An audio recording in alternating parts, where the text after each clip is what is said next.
பிதாவாகிய தேவனாலும் குமாரனாகிய இயேசு கிறிஸ்துவினாலும் உங்களுக்கு கிருபையும் சமாதானமும் உண்டாவதாக. நாம் கடவுளை தொழுவோம்.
இஸ்ரவேலின் ஊற்றிலிருந்து தோன்றினவர்களே, சபைகளின் நடுவே ஆண்டவராகிய தேவனை ஸ்தோத்திரியுங்கள்.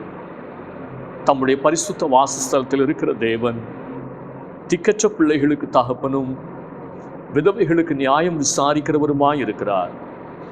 தேவனே, உம்முடைய தயையினாலே ஏழைகளை பராமரிக்கிறீர். ஜெபம் செய்வோம்.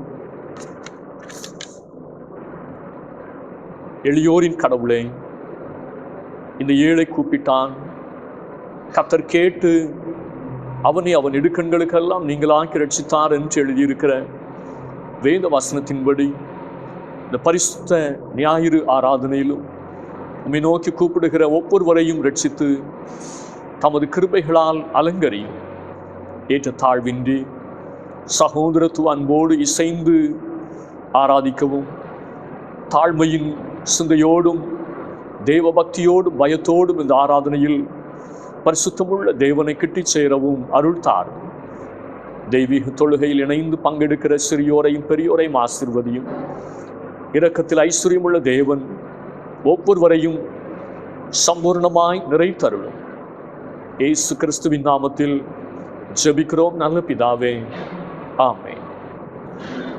ஆண்டவருடைய பரிசுத்த நாமத்தை நாம் மகிமைப்படுத்தும் வண்ணமாக கீர்த்தனை பாடலிலே 53வது பாடலை பாடுவோம்.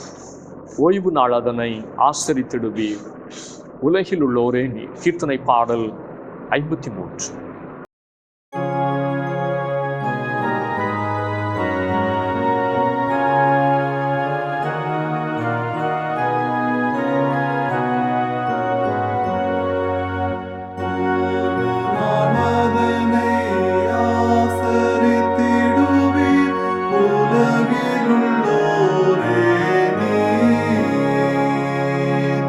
ஓதுமை தேவன் தனாதிரி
நாளுக்குரிய திருமுறை பாடத்தை நாம் படிக்க கேட்போம். ஆமோஸ் தீர்க்கதரிசியின் புஸ்தகம் 8வது அதிகாரம் வசனங்கள் 4 முதல் 7 முடிய. ஆமோஸ் 8வது அதிகாரம் வசனங்கள் 4 முதல். தேசத்தில் சிறுமைப்பட்டவர்களை ஒழிய பண்ண, எளியவர்களை விழுங்கி, நாங்கள் மரக்காலை குறைத்து சேக்கல் நிறையை அதிகமாக்கி, கள்ளத்தராசினால் வஞ்சித்து, தரித்திரரை பணத்திற்கும் எளியவர்களை ஒரு ஜோடு பாதரட்சைக்கும் கொள்ளும்படிக்கும், தானியத்தின் பதரை விற்கும்படிக்கும், நாங்கள் தவசம் விற்கத்தக்கதாக மாத பிறப்பும், நாங்கள் தானியத்தின் பண்டச்சாலைகளை திறக்கத்தக்கதாக ஓய்வு நாளும் எப்போது முடியும் என்று சொல்லுகிறவர்களே, இதை கேளுங்கள். அவர்கள் செய்கைகளை எல்லாம் நான் ஒருபோதும் மறப்பதில்லை என்று கர்த்தர் யாக்கோபுடைய மகிமையின் பேரில் ஆணையிட்டார்.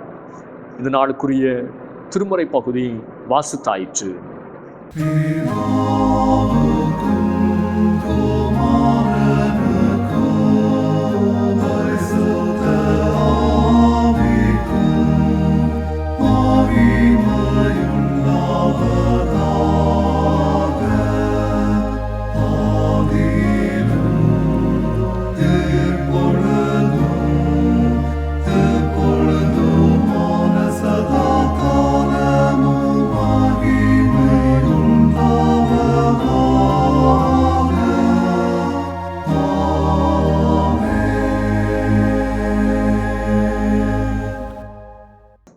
கர்த்தருடைய வார்த்தையை நாம் கேட்க ஆயத்தப்படும் வண்ணமாக எழுப்புதல் பாடலிலே, இதோ மனுஷரின் மத்தியில் தேவாதி தேவனை வாசம் செய்கிறாரே என்ற பாடலை நாம் பாடுவோம்.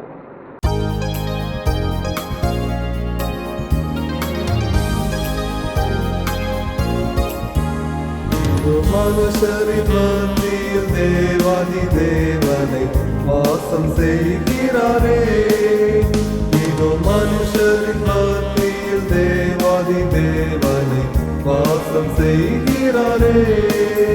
தேவன் தாவரிக்கும் ஸ்தலமே, தம் ஜனத்தாரின் மத்தியினார். தேவன் தாவரிக்கும் ஸ்தலமே, தம் ஜனத்தாரின் மத்தியினார். தேவன் தாம் அவர்கள் தேவனாயிருந்து கண்ணீர் யாவையும் துடைக்கிறாரே. தேவன் தாம் அவர்கள் தேவனாயிருந்து கண்ணீர் யாவையும் துடைக்கிறாரே. இதோ மனுஷரின் மத்தியில் தேவாதி தேவனை வாசம் செய்கிறாரே. தேவாலயமும் அவரே, தூய ஒளி விளக்கும் அவரே. தேவாலயமும் அவரே, தூய ஒளி விளக்கும் அவரே. ஜீவனாரே தம் ஜனங்களின் தானம் தீர்க்கும் சுத்த ஜீவனதியும் அவரே. ஜீவனாரே தம் ஜனங்களின் தானம் தீர்க்கும் சுத்த ஜீவனதியும் அவரே. இதோ மனுஷரின் மத்தியில் தேவாதி தேவனை வாசம் செய்கிறாரே. மகிமை நிறை பூரணமே, மகா பரிசுத்த ஸ்தலம் அதுவே. மகிமை நிறை பூரணமே, மகா பரிசுத்த ஸ்தலம் அதுவே. எங்கள் துதியுடனே அதன் வாசலுள்ளே எங்கள் பாதங்கள் நிற்கிறது.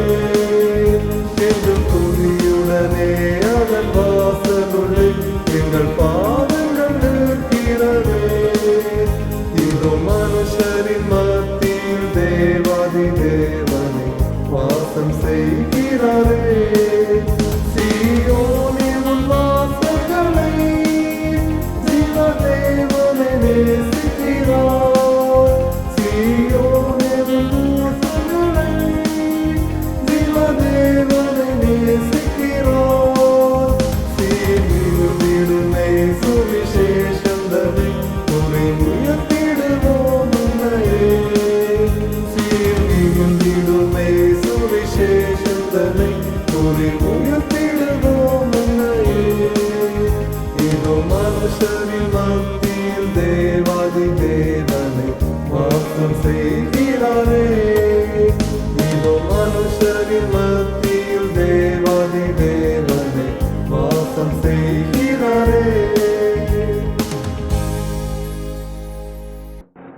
ஆசீர்வாதமான இந்த நாளுக்காக ஆண்டவரை நாம் ஸ்தோத்திரிப்போம். கர்த்தர் நம்மை ஆசீர்வதிப்பாராக. வறுமைக்கு கிறிஸ்தவ மறுமொழி என்கிற தலைப்பில் இந்த நாளில் கர்த்தருடைய வார்த்தையை நாம் தியானிக்க ஆயத்தப்படுவோம். தியானத்திற்கு ஆதாரமாய் தெரிந்து கொண்ட வேத வசனம் ஆமோஸ் தீர்க்கதரிசியின் புஸ்தகம் 8வது அதிகாரம் 7வது வசனம். அவர்கள் செய்கைகளை எல்லாம் நான் ஒருபோதும் மறப்பதில்லை என்று கர்த்தர் யாக்கோபுடைய மகிமையின் பேரில் ஆணையிட்டார். ஆலயத்தில் 2 காசு போட்ட விதவை ஆண்டவரால் மறக்கப்படவில்லை. மற்றொரு கூட்டத்தாரும் ஆண்டவரால் மறக்கப்படுவதில்லை என்று இங்கே ஆமோஸ் தீர்க்கதரிசி சொல்லுகிறார். அவர்கள் யார்? வறியவர்களை மேலும் வறியர்கள் ஆக்குபவர்கள், வறுமையை சமூகத்தில் திணிக்கிறவர்கள், வறுமைக்கு காரணமானவர்கள் என்று ஆமோஸ் தீர்க்கதரிசியின் புஸ்தகம் 8வது அதிகாரம் 4 முதல் 6 வரை உள்ள வசனங்களில் உள்ள காரியங்களை குறிப்பிடுகிறார். வறுமை என்பது வன்முறையினுடைய மிக மோசமான வடிவம் என்றார் அண்ணல் காந்தியடிகள். நாம் வாழும் இந்த உலகம் ஒவ்வொரு நாளும் முன்னேறி கொண்டிருக்கிறது என்று பரவலாக பேசப்பட்டாலும் வறுமை, வேலையில்லாத திண்டாட்டம் மற்றும் பசி பட்டினியினால் மக்கள் பாதிக்கப்படுவது அதிகரித்து கொண்டிருக்கிறது. உலகில் வாழும் ஏழைகளில் 1/3 பங்கினர் இந்தியாவில் வாழ்கின்றனர் என்பது அதிர்ச்சி தரும் செய்தியாகும். இப்படிப்பட்ட வறுமை சூழலில் நம்முடைய ஆண்டவர் வாரி வழங்கும் வள்ளலாக இருக்கிறார். மத்தேயு நற்செய்தி நூல் 5வது அதிகாரம் 45வது வசனத்திலே நாம் இதை பார்க்க முடிகிறது.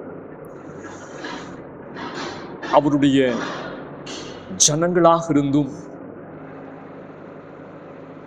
அன்றைக்கு யூத வியாபாரிகள், யூத செல்வந்தர்கள் ஏழை எளியவர்களிடமிருந்து திருடினார்கள், அபகரித்தார்கள். ஆமோஸ் 8வது அதிகாரம் 5வது வசனத்திலே இதை நாம் வாசிக்கிறோம். கிறிஸ்தவர்களாகிய நாம் தேவைப்படுகிறவர்களுக்கு உண்மையான இரக்கத்தை காட்டுவது அவசியமாகும். ஆண்டவர் இயேசு எல்லாவற்றிலும் நமக்கு முன்மாதிரியாக இருக்கிறார். மார்க் 8வது அதிகாரம் 1 முதல் 2 வசனங்களில் அந்த நாட்களிலே திரளான ஜனங்கள் கூடி வந்திருக்கையில் அவர்கள் சாப்பிடுகிறதற்கு ஒன்றுமில்லாதிருந்த போது இயேசு தம்முடைய சீஷர்களை அழைத்து, ஜனங்களுக்காக பரிதபிக்கிறேன். இவர்கள் இப்பொழுது என்னிடத்திலே தங்கியிருந்து 3 நாளாய் சாப்பிட ஒன்றுமில்லாதிருக்கிறார்களே. இவர்களில் சிலர் தூரத்திலிருந்து வந்தவர்களாகையால் நான் இவர்களை பட்டினியாய் வீட்டிற்கு அனுப்பிவிட்டால் சோர்ந்து போவார்களே என்று ஆண்டவர் பரிதபிக்கிறதை நாம் பார்க்கிறோம். ஆண்டவருடைய விருப்பம் ஜனங்கள் பசியோடும் பட்டினியோடும் சோர்ந்து போகக்கூடாது என்பதாகவே இருந்தது. கர்த்தர் போஷிக்கிறவர். அன்றைக்கு அந்த ஜனங்களை எவ்விதமாய் போஷித்தார் என்று மார்க்கு 8வது அதிகாரம் 8வது வசனம் சொல்லுகிறது. அவர்கள் சாப்பிட்டு திருப்தி அடைந்தார்கள். மீதியான துணிக்கைகளை 7 கூடை நிறைய எடுத்தார்கள் என்று வேதம் சொல்லுகிறது. ஆதி திருச்சபையார் கடின சூழ்நிலைமையிலும் தேவையில் இருப்பவர்களுக்கு உதவி செய்தார்கள் என்று 2 கொரிந்தியர் 8வது அதிகாரம் 1 முதல் 5 வசனங்களிலே நாம் வாசிக்கிறோம். ஆதி திருச்சபையில் இருந்த தபித்தாள் தேவையில் இருக்கின்ற விதவைகள் ஏழைகளுடைய துயரத்தை துடைத்தார். அப்போஸ்தலர் 9வது அதிகாரம் 36வது வசனம். இனி வருகிற காலங்கள் வசன பஞ்சம், விசுவாச பஞ்சம் நிறைந்த காலங்கள். ஆமோஸ் 8:11 இதை சொல்லுகிறது. எனவே திருச்சபை ஜனங்களாகிய நாம் உலகத்தாரின் சரீரம் மற்றும் ஆவிக்குரிய தேவைகளை பூர்த்தி செய்வது அவசியம். நாம் விசுவாசத்தில் வசனத்தில் ஐஸ்வர்யவான்களாக இருந்தால்தான் உலகத்தின் தேவையை சந்திக்க முடியும். யாக்கோபு 2வது அதிகாரம் 5வது வசனம். ஜீவ அப்பமாகிய கிறிஸ்து தன்னையே பகிர்ந்தார், நாம் வாழ்வு பெற்றோம். எனவே நம்முடைய வாழ்க்கையில் பிறருக்கு நாம் வாழ்வளிக்கிறவர்களாக நாம் காணப்பட வேண்டும் என்று ஆண்டவர் நம்மிடத்திலே அவர் எதிர்பார்க்கிறவராக காணப்படுகிறார். கிறிஸ்தவர்களாக திருச்சபையாக இந்த நாளிலே வறுமைக்கு நாம் என்ன மறுமொழி கொடுப்பது என்று சிந்திப்பது அவசியமாக இருக்கிறது. வறுமையை வேறறுக்க திருமறை தருகின்ற செய்தி என்ன? முதலாவது வேதம் சொல்லுகிறது, வறியோரை விழுங்காதீர். ஆமோஸ் தீர்க்கதரிசியின் புஸ்தகம் 8வது அதிகாரம் 4வது வசனம். தேசத்தில் சிறுமைப்பட்டவர்களை ஒழிய பண்ண எளியவர்களை விழுங்கி என்று குறிப்பிடுகிறார். எளியவர்கள் அன்று விழுங்கப்பட்டார்கள். ஏழைகளுக்காக குரல் கொடுத்த 8ஆம் நூற்றாண்டு தீர்க்கதரிசி ஆமோஸ் வறியோரை விழுங்குகின்ற பெரும் முதலைகளை அவர் கண்டித்தார். இஸ்ரவேல் ஜனங்களுடைய பாவங்களின் பட்டியலில் ஏழைகளை ஒடுக்குகிற பாவமே மிக மோசமான பாவமாக சொல்லப்பட்டிருக்கிறது. கடவுள் ஏழைகளுக்கு எதிரான இப்படிப்பட்ட தீய செயல்களை மறக்க மாட்டார் என்று ஆமோஸ் எச்சரிக்கிறார். ஆமோஸ் தீர்க்கதரிசியின் புஸ்தகம் 8வது அதிகாரம் 7வது வசனம். ஆக ஒட்டு மொத்தத்தில் கடவுள் ஏழைகளின் கடவுள், ஏழைகளின் நலனில் அக்கறை உள்ள கடவுள். சங்கீதம் 140:12 சொல்லுகிறது, சிறுமையானவனின் வழக்கையும் எளியவர்களின் நியாயத்தையும் கர்த்தர் விசாரிப்பார் என்று அறிவேன். எளியோரை விசாரிக்கிற தேவன். எனவே வேதம் சொல்லுகிறது, வறியோரை விழுங்காதீர். இரண்டாவதாக வேதம் சொல்லுகிற ஆலோசனை, வறுமையின் கொடுமையை உணர்வீர். வறுமையின் கொடுமையை உணர்வீர். ஆமோஸ் தீர்க்கதரிசியின் புஸ்தகம் 8வது அதிகாரம் 5வது வசனம். நாங்கள் மரக்காலை குறைத்து சேக்கல் நிறையை அதிகமாக்கி கள்ளத்தராசினால் வஞ்சித்து தரித்திரரை பணத்துக்கும் ஏழைகளை ஒரு ஜோடு பாதரட்சைக்கும் கொள்ளும்படிக்கும் என்று அங்கே தீர்க்கதரிசியானவர் அங்கிருந்த கொடிய ஜனங்களுடைய மனநிலைமையை சுட்டி காட்டுகிறார். வறுமையினுடைய கொடுமையை, கொடூரர்களுடைய தீமைகளை சுட்டி காட்டுகிறார். எளியவர்கள் அன்றைக்கு செருப்புக்கு சமமாக கருதப்பட்டார்கள். கொடியது கொடியது வறுமை கொடியது என்பது ஔவையாருடைய அனுபவமிக்க வார்த்தையாக இருந்தது. எகிப்தின் அடிமைத்தனத்தில் வறுமையின் கொடுமையை அனுபவித்த தேவ ஜனங்கள் அதை உணர்ந்து நடக்க தேவன் எதிர்பார்த்தார். உபாகமம் 24வது அதிகாரம் 14வது வசனம் மற்றும் 17 முதல் 18 வசனங்கள். லூக்கா 16வது அதிகாரத்தில் ஏழை லாசரு அனுபவித்த பசியையும் பட்டினியையும் ஐஸ்வர்யவான் கண்டும் உணராமலே போனான். மனம் இறங்காமலே வாழ்ந்தான். வறுமை விண்ணக வாழ்வுக்கு தடையில்லை. ஆனால் வறியவரின் கஷ்டத்தை உணராமல் போனது செல்வந்தனை நரகத்திலே தள்ளியது. பழைய ஏற்பாட்டு நாட்களில் தேவ ஜனங்களின் எதிர்காலத்தையே பாதித்ததென்று ஆமோஸ் 8வது அதிகாரம் 10வது வசனத்திலே நாம் வாசிக்கிறோம். வறியோரின் கஷ்டத்தை நம்முடைய கஷ்டமாக நாம் உணர்கிற பொழுது வறுமையை நாம் விரட்ட முடியும். கடைசியாய் வேதம் சொல்லுகிறது, வள்ளல் தன்மையை இழக்காதே. ஆமோஸ் 8வது அதிகாரம் 5வது வசனம். மரக்காலை குறைத்து சேக்கல் நிறையை அதிகமாக்கி கள்ளத்தராசினால் வஞ்சித்தார்கள். அந்த தேவ ஜனங்கள் வள்ளல் தன்மையை இழந்து போனதை வேதம் நமக்கு சொல்லுகிறது. தேவ ஜனங்களாகிய நாம் நம்முடைய வாழ்க்கையிலே வள்ளல் தன்மையை ஒருபோதும் இழந்து போகக்கூடாது. வேதம் சொல்லுகிறது, கர்த்தர் இரக்கத்தில் ஐஸ்வர்யம் உள்ளவர், ஆண்டவர் தாராளமான மனம் கொண்டவர், அமுக்கி குலுக்கி சரிந்து விழும்படி நன்றாய் அளந்து போடுங்கள் என்று சொல்லுகிற ஒரு ஆண்டவர். எனவே நம்முடைய வாழ்க்கையில் இந்த வள்ளல் தன்மையை நாம் இழந்து போகக்கூடாது. மிஷனரிகளாக தங்களை அர்ப்பணித்த தெய்வ ஜனங்கள் தங்களுடைய செல்வங்களை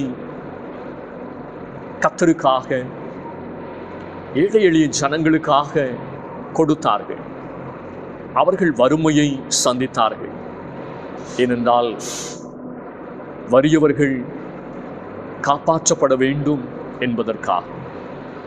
மிஷனரிகளுடைய தியாகத்தினாலே இன்றைக்கு நாம் வாழ்வு பெற்றிருக்கிறோம். ராஜ குடும்பத்திலே இருந்த மிஷனரிகள் தங்களுடைய வாழ்க்கையை அர்ப்பணித்து இந்திய தேசத்திற்கு வந்ததினாலே இன்றைக்கு நாம் இத்தனை மேன்மையான வாழ்வை பெற்றிருக்கிறோம் என்பதிலே எந்த விதமான சந்தேகமும் இல்லை. எனவே தேவ ஜனங்களாகிய நாம் நம்முடைய வாழ்க்கையிலே வள்ளல் தன்மையை இழந்துவிடக்கூடாது. கர்த்தர் நம்மை ஆசீர்வதித்திருக்கிறார். எனவே நாம் நம்முடைய செல்வங்களை ஏழை எளியவரோடு பகிர்ந்து கொண்டு வாழ அழைக்கப்பட்டிருக்கிறோம். வறுமை என்கிற கொடிய அரக்கனை வீழ்த்த நாம் அழைக்கப்பட்டிருக்கிறோம். லூக்கா 19வது அதிகாரத்தில் ஆண்டவர் இயேசு சகைவினுடைய வாழ்க்கையிலே வந்த பொழுது சகைவினுடைய சுயநலம் அகன்றது, பொதுநலம் உள்ளத்திலே ஊற்றெடுத்தது. இதுவே உண்மையான மனம் திரும்புதல். வறுமையை வேறறுக்க திருமுறை தருகின்ற ஆலோசனை, வறியோரை விழுங்காதீர், வறுமையினுடைய கொடுமையை உணர்வீர், வள்ளல் தன்மையை இழக்காதீர். இந்த ஆலோசனையை நாம் சொந்தமாக்கி வறுமையை வேறறுப்போம். ஆண்டவர் நம் ஒவ்வொருவரையும் இந்த வார்த்தைகளால் ஆசீர்வதிப்பாராக. ஆமென். ஆராதனைக்கு நிறைவு பாடலாக ஞான பாடலிலே 237வது பாடலை பாடும். நீரோடையை மான் வாஞ்சித்து கதரும் வண்ணமாய். 237வது ஞான பாடல்.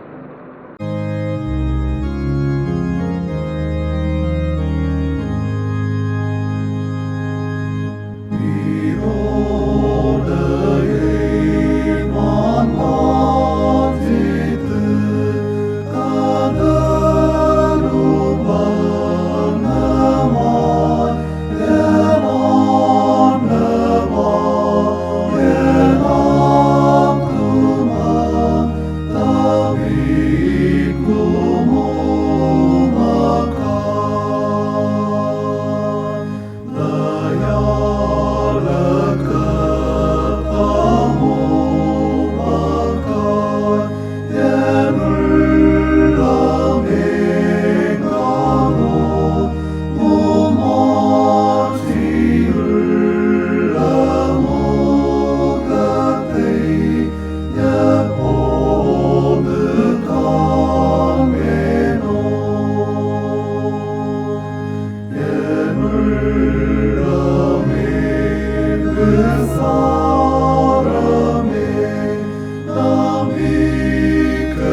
ஜெபம் செய்வோம். சிறுமைப்பட்டவன் மேல் சிந்தை உள்ளவன் பாக்கியவான் என்று சொன்ன எங்கள் அன்பின் ஆண்டவரே, வறியோரை நேசிக்கவும் மனதார உதவி செய்யவும் நலமான இருதயத்தை எங்களுக்கு தாரும். பாரபட்சமின்றி அனைவரையும் பாசத்தோடு நேசிக்கிற ஆண்டவர் நீர். நாங்களும் பாரபட்சமின்றி பண்போடு வாழ்ந்திட எங்களுக்கும் அருள் தர வேண்டி ஜெபிக்கிறோம். கேட்ட வார்த்தையின்படி ஒவ்வொருவரையும் கர்த்தர் ஆசீர்வதித்து அனுப்ப நாங்கள் ஜெபிக்கிறோம். வறுமையிலும் தரித்திரத்திலும் கடன் பாரத்திலும் தவிக்கிற ஒவ்வொருவரையும் கர்த்தர் விசாரித்தருள நாங்கள் ஜெபிக்கிறோம்.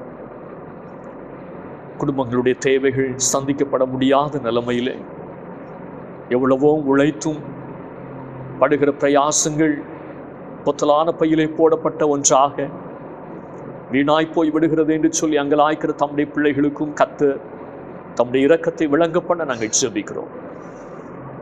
கையின் பிரயாசத்தை நீ சாப்பிடுவாய், பாக்கியமும் நன்மையும் உண்டாயிருக்கும் என்று சொல்லி வாக்கு பண்ணின கர்த்தர் ஒவ்வொரு உழைப்பையும் ஆசீர்வித்து தர உம்மை நோக்கி நாங்கள் ஜெபிக்கிறோம். கர்த்தருடைய ஆசீர்வாதமே ஐஸ்வர்யத்தை தரும், அதனோடு அவர் வேதனையை கூட்டார் என்று வேதம் சொல்லுகிறதே. வேதனை இல்லாத ஆசீர்வாதத்தை கர்த்தர் தந்து ஆசீர்வதிக்க நாங்கள் ஜெபிக்கின்றோம். படித்து முடித்தும் சரியான வேலைவாய்ப்பு அமையாமல் கஷ்டப்படுகிறவர்கள் உண்டு. வெளிநாடுகளுக்கு சென்றும் சரியான வேலைவாய்ப்பின்றி வேதனைப்படுகிறவர்கள் உண்டு. தம்முடைய பிள்ளைகளுக்கு தாராளமான வேலைவாய்ப்பு அமைய கர்த்தர் தயவு பாராட்டி கையின் பிரயாசங்களை வாய்க்க பண்ண ஜெபிக்கிறோம். தொழில் காரியங்களை கர்த்தர் ஆசீர்வதித்துக் கொடும். தொழிலிலே காணப்படுகிற பின்னடைவுகளை கர்த்தர் மாற்றி நன்மையான நாட்களை தந்து ஆசீர்வதிக்கும் நோக்கி நாங்கள் ஜெபிக்கின்றோம். ஒவ்வொரு குடும்பங்களையும் கர்த்தர் கண்ணோக்கி பாரும். படிக்கிற தம்முடைய பிள்ளைகளையும் கர்த்தர் நினைந்தருளி கல்வியிலே மேன்மையை பெற்றுக்கொள்ள கர்த்தர் உதவி செய்ய நாங்கள் ஜெபிக்கிறோம். வெளியிடங்களிலே தங்கி படிக்கிற தம்முடைய பிள்ளைகளோடு உடைய கிருபை தங்கியிருக்க வேண்டும் என்று சொல்லி நாங்கள் ஜெபிக்கிறோம். வெளிநாடுகளிலே வேலைகளை செய்கிற ஒவ்வொருவரையும் கர்த்தர் கண்ணோக்கி பார்த்து ஆசீர்வதிப்பீராக. குடும்பங்களை சமாதானத்தினால் கர்த்தர் நிறைத்தருளும். எந்தெந்த குடும்பங்களிலே தேவைகளினாலே பிரச்சனைகள் நிறைந்திருக்கிறதோ, புரிந்து கொள்ளாததினாலே, விட்டு கொடுக்காததினாலே, பலவிதமான உணர்வுகளினாலே, மன்னிக்க முடியாத சூழ்நிலைமைகளினாலே குடும்பங்கள் பிரிந்து போய் காணப்படுகிறார்களோ, மறுபடியும் கர்த்தர் ஐக்கியத்தை தந்து ஆசீர்வதிக்க நாங்கள் ஜெபிக்கிறோம். நீரே சமாதான காரணராக இருந்து குடும்பங்களை கட்டி எழுப்பி ஆசீர்வதிப்பீராக. சிறு பிள்ளைகள் கை குழந்தைகளுடைய ஆரோக்கியத்திற்காக நாங்கள் ஜெபிக்கிறோம். ஆரோக்கியமுள்ள பிள்ளைகளாக வளர கர்த்தர் உதவி செய்கிறாக. குடும்பங்களை கர்த்தர் தம்முடைய நன்மைகளால் நிறைத்தருளை ஜெபிக்கிறோம். ஊழியங்களுக்காக ஜெபிக்கிறோம். திருச்சபையிலும் திருச்சபைக்கு வெளியிலும் கர்த்தர் ஏராளமான ஊழியங்களை தந்திருக்கிறீர். அதன் வழியாக அநேகர் ஆசீர்வதிக்கப்பட கர்த்தர் உதவி செய்ய நாங்கள் ஜெபிக்கிறோம்.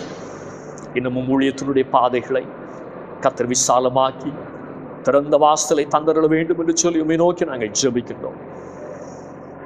கர்த்தர் பெரிய காரியங்களை ஊழியத்தினுடைய பாதையிலே செய்வீராக. ஆலயத்தினுடைய கட்டுமான பணிகளுக்காக ஜெபிக்கிறோம். தேவைகள் ஏராளம் உண்டு.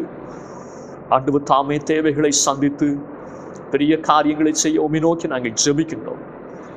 முந்தின ஆலயத்தின் மகிமை பார்க்கிலும் பிந்தின ஆலயத்தின் மகிமை பெரிதாயிருக்கும் என்று சொன்ன கர்த்தர் தம்முடைய மகிமையை விளங்க பண்ணுவீராக. இன்னமும் தங்களை ஊழியத்திற்கென்று அர்ப்பணித்து சாட்சியாக நிற்கிறவர்களை கர்த்தர் சபையின் நடுவிலிருந்து எழுப்பி அநேகருக்கு ஆசீர்வாதமாய் ஊழியத்தினுடைய பாதையிலே பயன்படுத்த உம்மை நோக்கி நாங்கள் ஜெபிக்கிறோம். தேசத்தினுடைய கரங்களிலே தந்து ஜெபிக்கிறோம். தேசத்தை கர்த்தர் கண்ணோக்கி பாரும். தந்திருக்கிற தலைவர்கள், ஆட்சியாளர்கள், அதிகாரிகள் ஒவ்வொருவரையும் கர்த்தர் கரத்தில் எடுத்து பயன்படுத்த ஜெபிக்கிறோம். அவர்கள் மூலமாய் தேசம் ஆசீர்வதிக்கப்பட உதவி செய்யும். வன்முறைகள், கலவரங்கள், தீவிரவாத செயல்கள் தேசத்தை மேற்கொண்டு விடாதபடிக்கு காத்துக்கொள்ளும். இயற்கையினுடைய பேரழிவுகளுக்கும் சீற்றங்களுக்கும் விலக்கி கர்த்தர் தேசத்தை நினைந்தருள நாங்கள் ஜெபிக்கிறோம். பலதரப்பட்ட சமய மக்களாக, இன மக்களாக தேசத்திலே வாழுகிற பொழுது எந்த பிரிவினைவாதங்களும் தலை தூக்காதபடிக்கு ஒற்றுமையோடு வாழ்ந்திருக்கிற கிருபைகளை கத்த தந்து நடத்த நாங்கள் ஜெபிக்கிறோம். தேசத்திலே ஏழைகள் பெருகி கொண்டிருக்கிறது நாட்களிலே, பசியும் பட்டினியும் நிறைந்திருக்கிறது நாட்களிலே, கர்த்தர்தாமே அந்த சூழ்நிலைமைகளை மாற்றி சிறப்பான நிலைமையிலே தேசத்தினுடைய மக்கள் வாழ்க்கை பெருகத்தக்கதாக, வாழ்விலே முன்னேற்றங்கள் உண்டாகத்தக்கதாய் கர்த்தர் உதவி செய்ய நாங்கள் ஜெபிக்கிறோம். அப்படியே கர்த்தர் தேசத்தை ஆசீர்வதி. தடைப்பட்டு போன திருமண காரியங்கள் கைகூடி வர, குடும்பங்களிலே நல்ல காரியங்களை கர்த்தர் கட்டளையிட்டு ஆசீர்வதிக்க நாங்கள் ஜெபிக்கிறோம். அப்படியே கர்த்தர் குடும்பங்களை நன்மையால் நிறைத்தருள நாங்கள் ஜெபிக்கிறோம். சுவாமி, தேவ சமூகத்திலே வியாதியினால் பலகீனத்தினால் ஜெபித்து காத்திருக்கிற தம்முடைய பிள்ளைகளுக்கு நல்ல விடுதலை கர்த்தர் அருளி செய்ய நாங்கள் ஜெபிக்கிறோம். நீரே பரிபூர்ணமான சுகத்தை தந்து ஒவ்வொருவரையும் சாட்சியாக நிறுத்தி நடத்தும். எங்களை தேவனுடைய கரங்களிலே நாங்கள் தாழ்த்துகிறோம், ஏற்றுக்கொள்ளும். இயேசுனுடைய பேரில் கேட்கிறோம் நல்ல பிதாவே.